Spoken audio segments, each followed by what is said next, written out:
so much, and I've learned so much about it in conversation with Rad, Mm. a friend of mine, and from looking up some articles on the Shower Posse.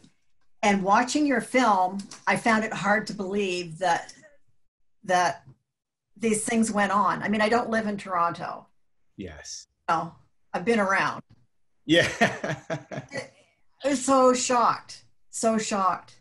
Did you ever, when word got out that you were doing this, did you ever come up against any problems? People Um, to be, yeah, I did. You know, it's interesting. One of the first individuals that I reached out to was a journalist, crime reporter, Betsy Howell, Powell. Betsy, shit. Betsy Howell. Powell. Betsy Powell. Sorry. Betsy Powell. Okay. I should look that up and just so we edit that out to make sure that I'm I correct. can do it. I'll do it. But she wrote this book and she hinted around, some of these connections and talking with her was very informative because initially when I wrote the first draft of the script, I called it the Shower Posse.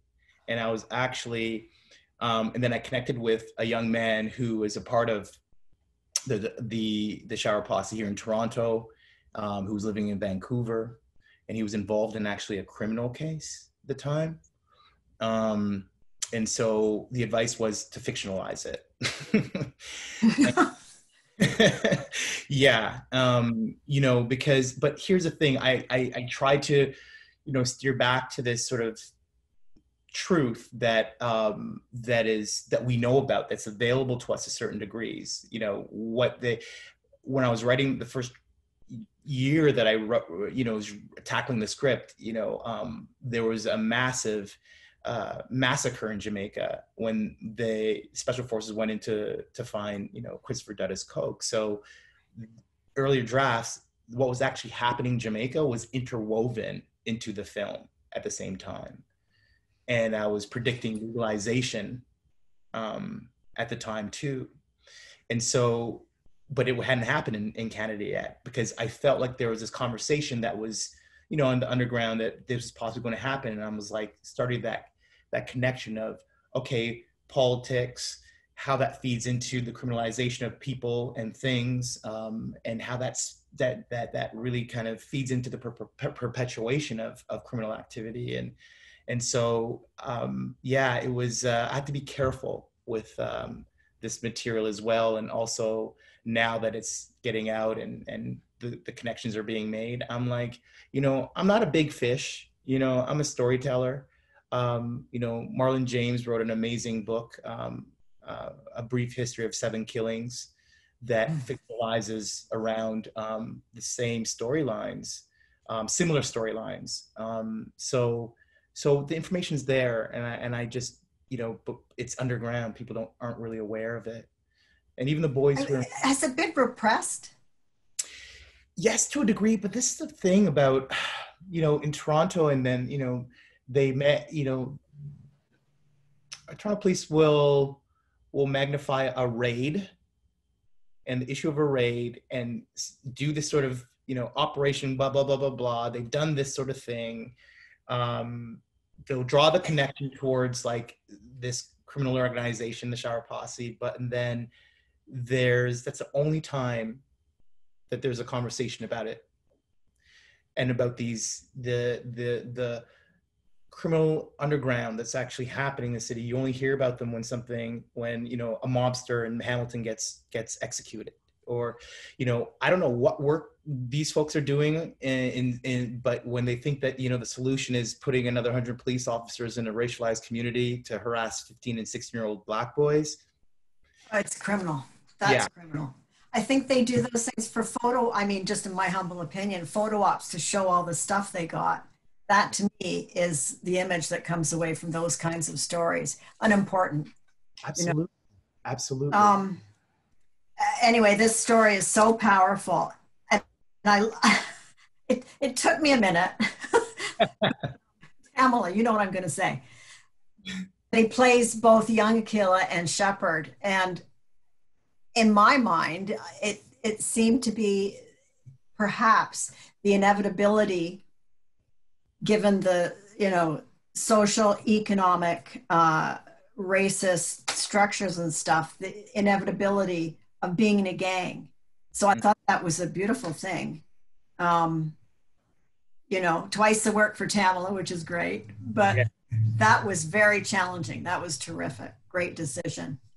Thank you. And and that decision came, you know, at a point when we were going into cast, about to go into casting. I already knew Thamela. I wanted him in the film, and the amazing thing about my producing partner Jake Yanowski is that we were working on a film about the Little Prince at the time, Yes. and then he's like, Charles, do you realize that you've kind of made like the Little Prince in this own way? This pilot crashes and this boy appears and it's like he's supposed to show it and it's himself and I was like, oh, we should dual cast Tam.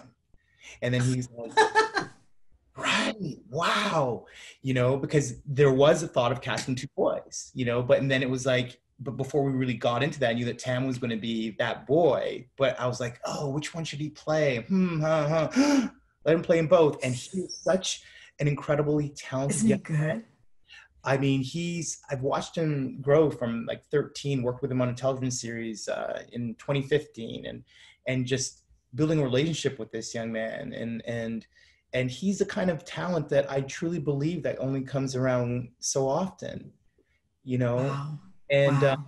and I want Canada to see him and recognize that we're, claim him now the best way you can, because he's going to go.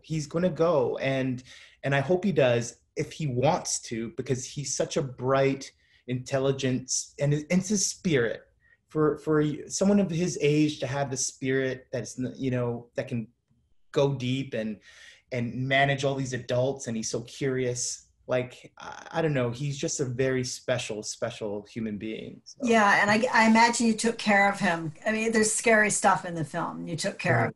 Yes, we made sure that we had the right personnel and people around to deal with anything that was triggering or traumatic. We really looked after him. There was a lot of conversation with him, checking in with him, and he was honest. He's not that person who's like, yeah, I'm okay, and then like, we'll Right. come back. He was very honest with how he was feeling and what he needed, and we provided that for him. It was a lot. I knew I was asking a lot of him, but I'm like, even in athletics, a coach sees a talented player and you got to play them more for them to get better.